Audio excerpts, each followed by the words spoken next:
Listo, comenzamos. ¿Quiénes son las partes involucradas en el acontecimiento? Las partes involucradas en el acontecimiento fueron los civiles que se encontraban en la bodega de San Pedro Limón en el municipio de Tlatlaya y los militares.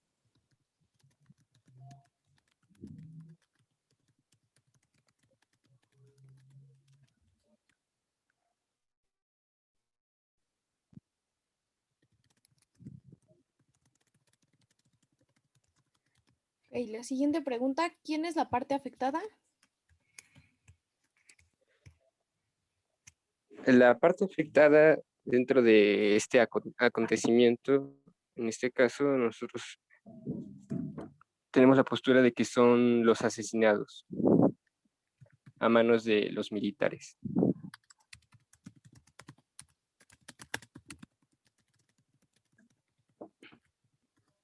Ok. Y la tercera pregunta, ¿las acciones de alguna de las partes o de ambas pueden ser descritas como banales según el concepto de Arendt? ¿Y por qué? En la parte militar, creo que sí llega a caer en la descripción que da Arendt acerca de la banalidad, ya que los militares no recibieron alguna sanción y ya que estaban dentro de un sistema de poder político.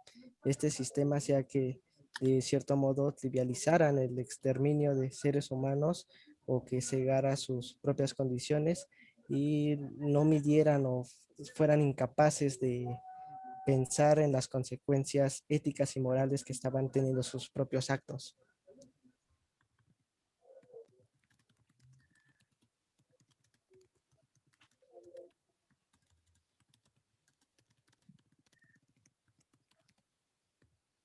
Ok.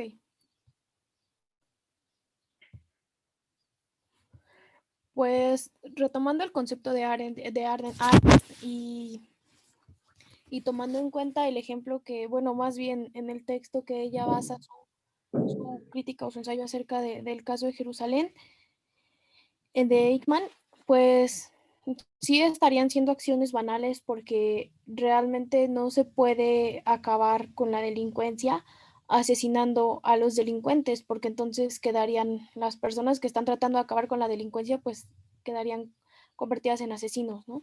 Como en este caso los militares. Por ello existe la justicia, por ello existe tribunales, existen autoridades pertinentes para llevar a cabo este tipo de casos y no es prudente que se ejecutara por la propia mano, en este caso de los militares. Por lo tanto, las acciones sí son consideradas banales y en este caso las víctimas o los afectados son las personas que, según el informe, eran delincuentes.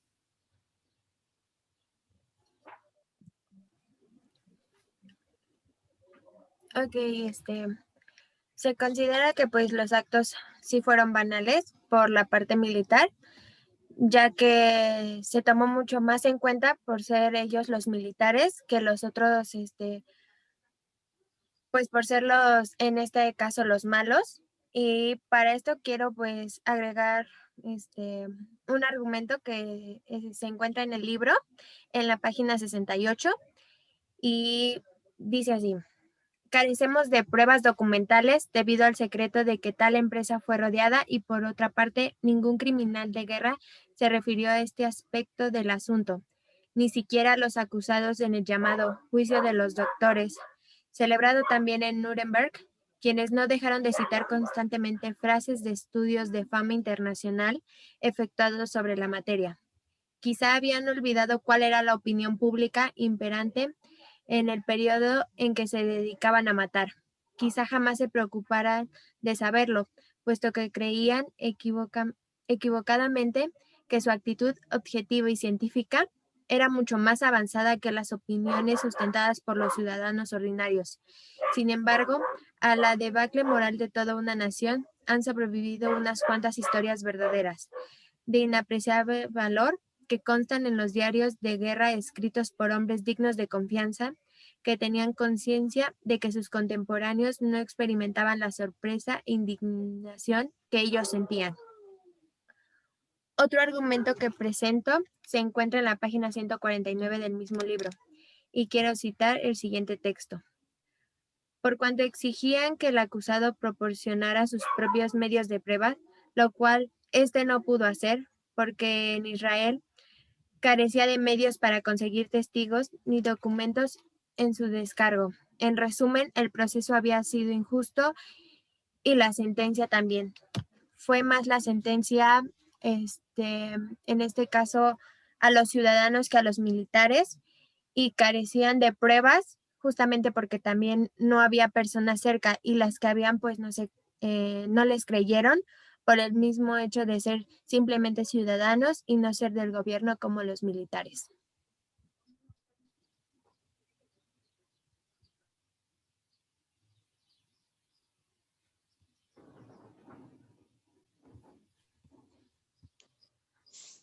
Bueno, yo quiero decir que la banalidad fue el concepto que Hannah Arendt describía más que nada para un sistema político que quita la importancia al exterminio de los seres humanos. Por lo tanto, las acciones que yo creo que pueden ser descritas como banales son las de los militares al ejecutar a los civiles sin la capacidad de poder pensar en las consecuencias, ya sean morales y éticas de sus actos. Y a mi parecer abusaron de un poder político quitando importancia al exterminio de los seres humanos, como cita Hannah Arendt.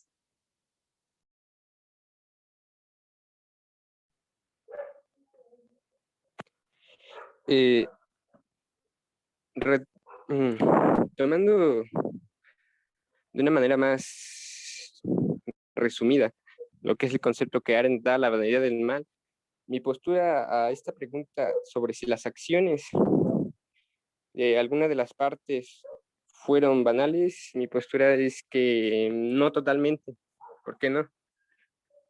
Porque esta expresión se da a cuando los individuos actúan dentro de la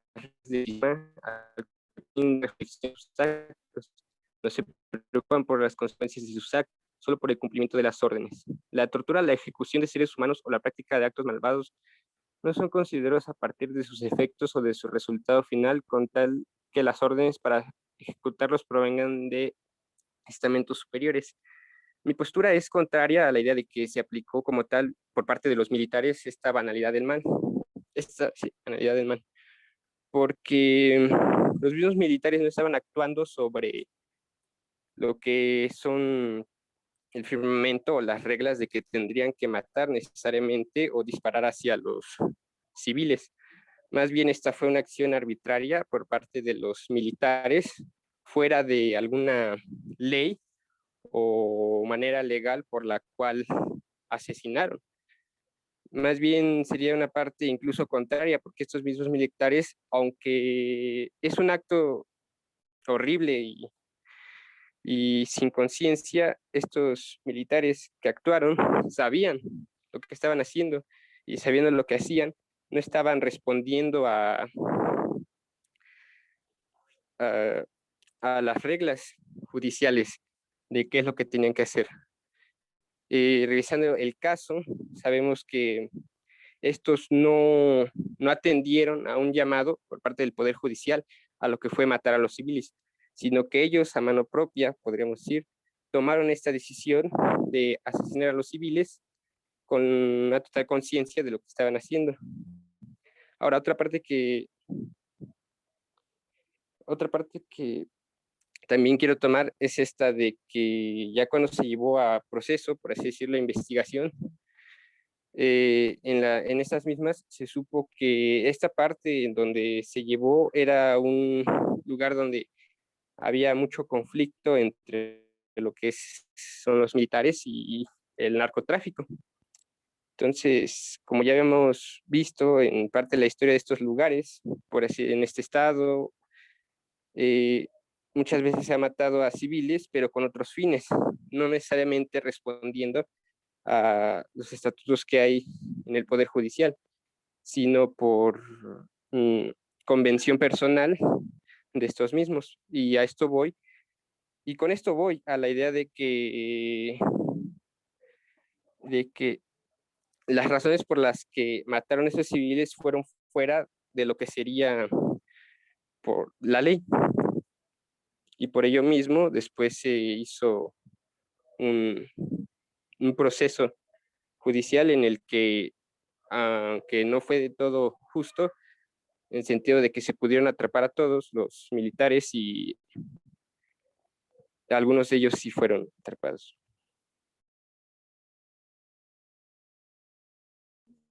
Bueno, después de que se suscitaron los hechos y los militares salieran del lugar, el presidente, bueno, el que estaba al mando del Estado de México, el gobernador, Erubiel Ávila, dijo el 1 de julio que el ejército en legítima defensa abatió a los delincuentes.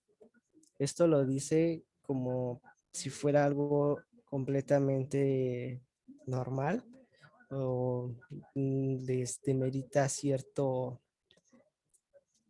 modo, humanidad, ya que lo relata como un logro, además de que es sabido que a estos militares después únicamente fue uno el herido y pues como que se armó esta discusión de que abatieron a todos dentro de la bodega y únicamente ellos recibieron un herido, ni siquiera una baja.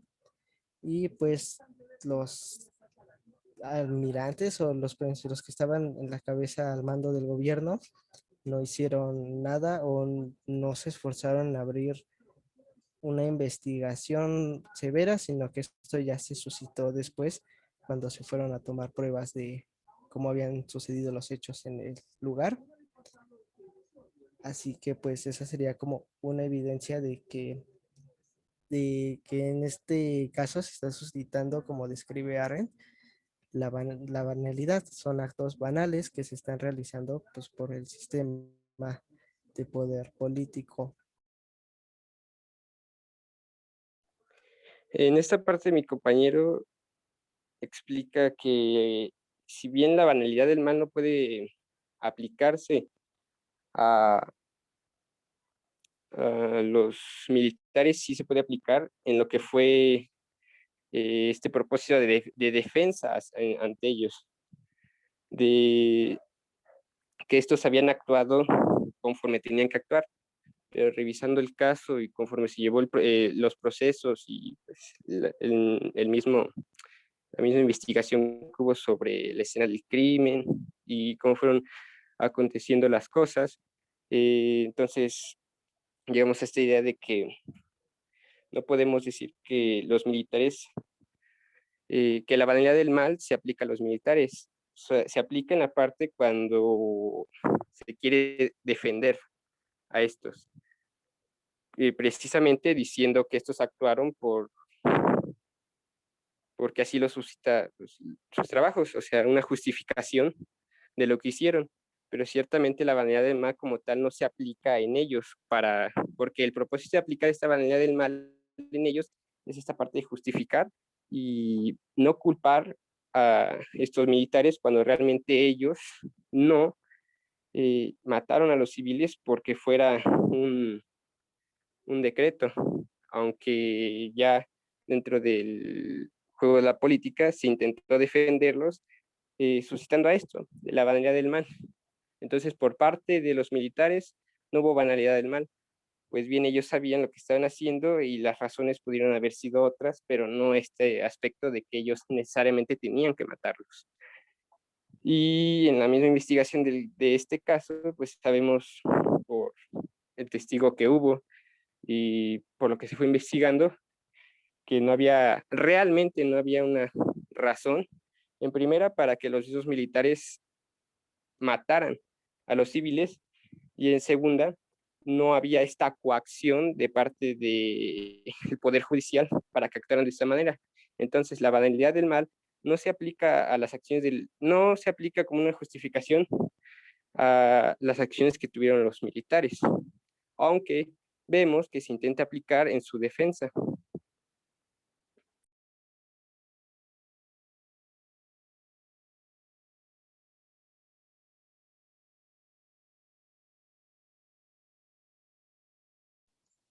También yo quiero comentar que precisamente sí no es justificable la acción de los militares sobre los civiles, ya que la evidencia de esta banalidad es la declaración de la mujer, en donde dice que las situaciones no pasaron como los militares originalmente declararon, que sí hubo un pequeño momento de balacera, pero no fue en su totalidad. Ahí nada más se explica que solo fue una persona la que pudo haber muerto y posteriormente en algún punto también se supo que ya traían órdenes los militares de hacer lo que hicieron, pero pues por otro se sabe de que también solo iban ellos en un carro y no pueden entrar así como así nada más sin alguna orden anticipada, lo cual pues sí no justifica sus acciones que cometieron. Y tomando esta parte de lo que decía la compañera y citando otra vez este pequeño concepto de la expresión de banalidad del mal, voy a la parte donde dice que los individuos actúan dentro de las reglas del sistema al que pertenecen sin reflexionar sobre sus actos. Si ciertamente estos militares actuaron dentro de las reglas, entre comillas, de sus actos, más bien actuaron conforme al poder que tenían para después utilizar como justificación esta misma posición en la que se encuentran y después deslindarse de la responsabilidad, eh, dando pruebas falsas o alterando lo que pasó para que de alguna forma cuadrara en este aspecto al que quieren ir, defendiéndose con que sus actos no fueron convicción de ellos, sino una coacción por parte del Poder Judicial.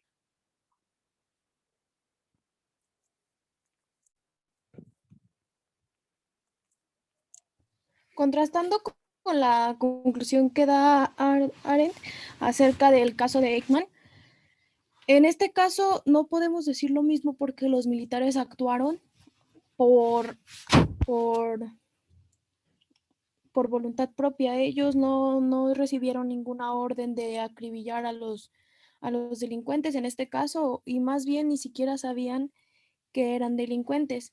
De esta manera no estaban cumpliendo con su deber, sino que estaban haciendo a criterio propio lo que ellos creían que era mejor en ese momento. Sin embargo, nunca se justifica ante ningún hecho y ante ninguna otra cosa que se hayan matado a las personas de la manera en que fueron asesinadas en este caso. Y también se puede concluir que no tenemos por qué apoyar este tipo de casos, o más bien el equipo tiene una postura en contra de lo que realizaron los militares, en primera porque fue un atentado ante los derechos humanos, en segunda porque antes de quererlos acribillar o de querer matar y terminar con los delincuentes, tenía que dárseles un derecho a juicio, y en última instancia porque tampoco era aceptable el hecho de modificar la escena del crimen. Eso lo único que nos da a pensar es que efectivamente fue un caso banal.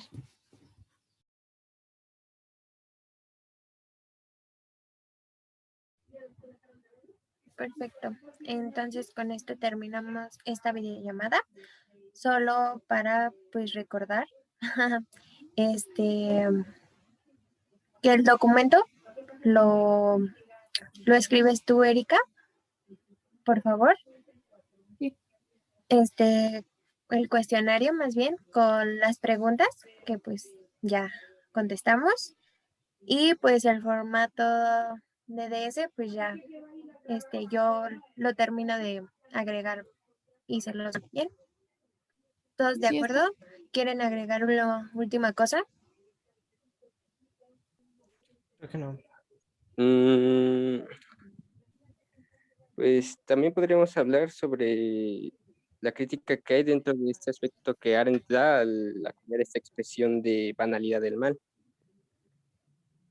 Porque en esta Arendt habla sobre la coacción que existe de parte del poder para que los individuos hagan cosas, para que que de alguna forma se ven forzados a hacerlas. Pero creo que también ya habíamos tocado un poco este punto de que suponer que suponer que los individuos nos vamos a ver de manera forzada y cerrada a realizar actos por un poder o por un gobierno, por así decirlo, sería decir que como tal no tenemos un criterio como personas, que no podemos rechazar esta parte, cuando realmente los individuos tenemos hasta cierto punto esta libertad de decisión. Y eso es en general sobre esta parte que Arendt habla sobre que las personas van a ignorar. Y a esto mismo viene creo que viene esta parte, esta palabra de banalidad. Más bien eh, cuando dice banalidad, va esta parte de ignorar un resultado que va a mal. Cuando realmente todo individuo es capaz de concientizar los actos que hace, las consecuencias que hace, y las mismas consecuencias que hace, es capaz de empatizar. Es esta parte humanitaria que tenemos de poder tener un juicio, un criterio respecto a nuestras acciones o al efecto de nuestras acciones. Si bien podríamos no ser directamente responsables al matar a alguien, sabemos que tal vez lo que hagamos cause que maten a alguien. Y si sabemos que esto va a causar directamente que pase esta acción mala, pues entonces ahí es cuando vamos a que no es totalmente una banalidad del mal. Pues yo diría que sí lo es porque no están empatizando con las personas.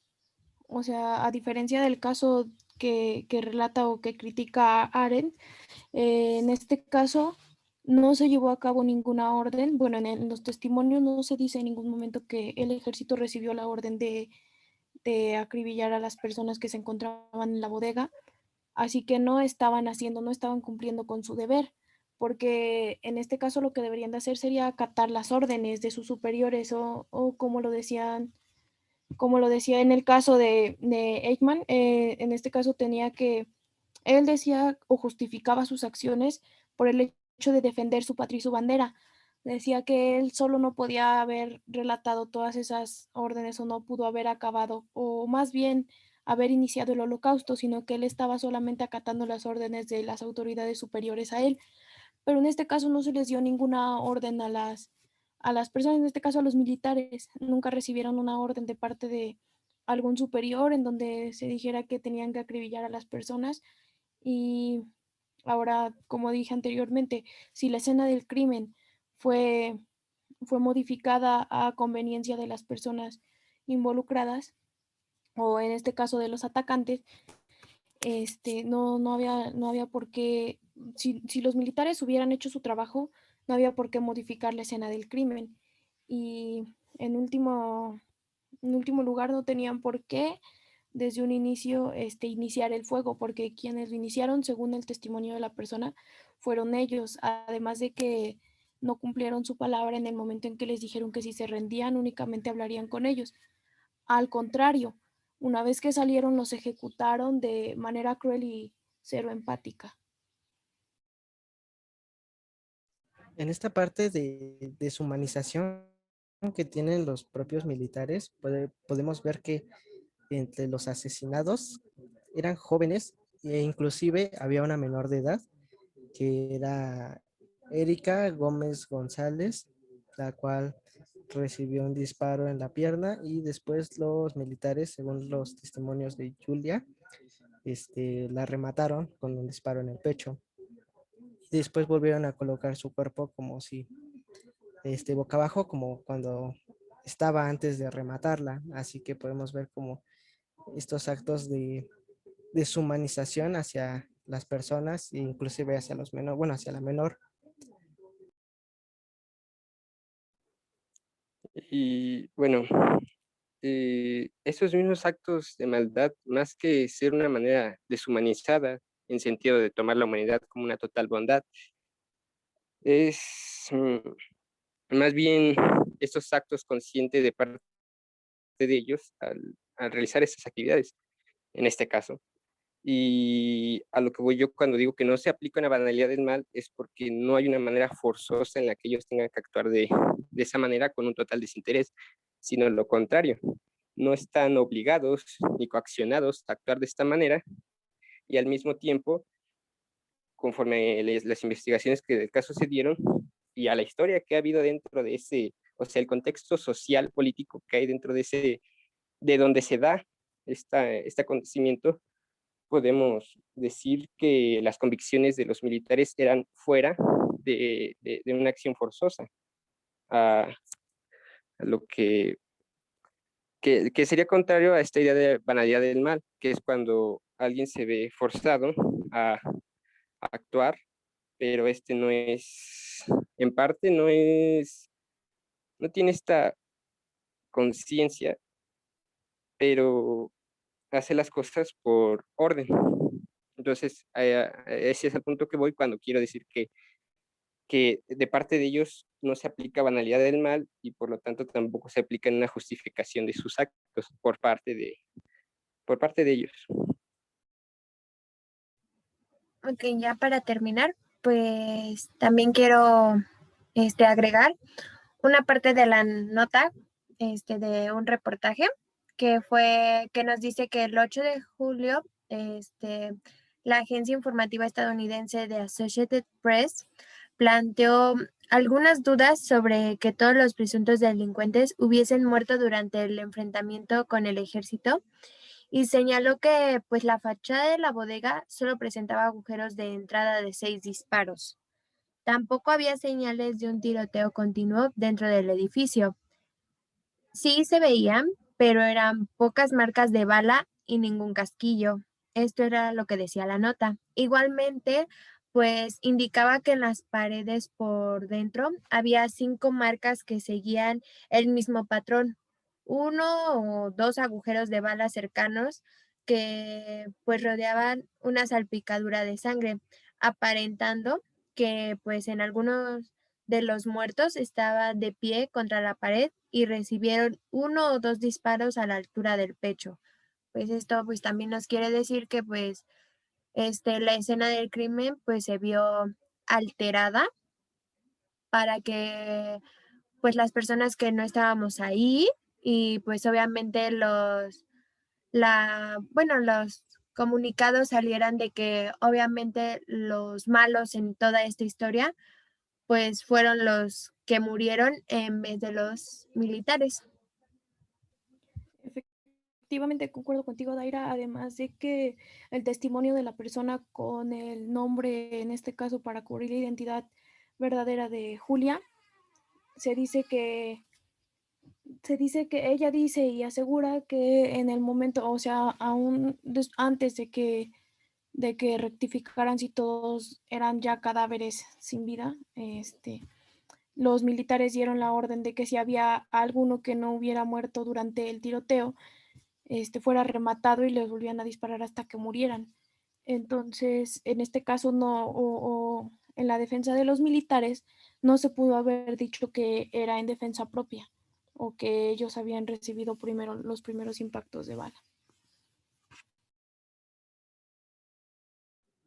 Exacto, y también yo quiero agregar que sea la persona que sea o los delitos que haya cometido, no puedes matar a una persona por voluntad propia sin antes que haya dado su testimonio de cómo pasaron las cosas y haya alguien que pueda defenderlo, cosa que pues los militares no hicieron. Claro está.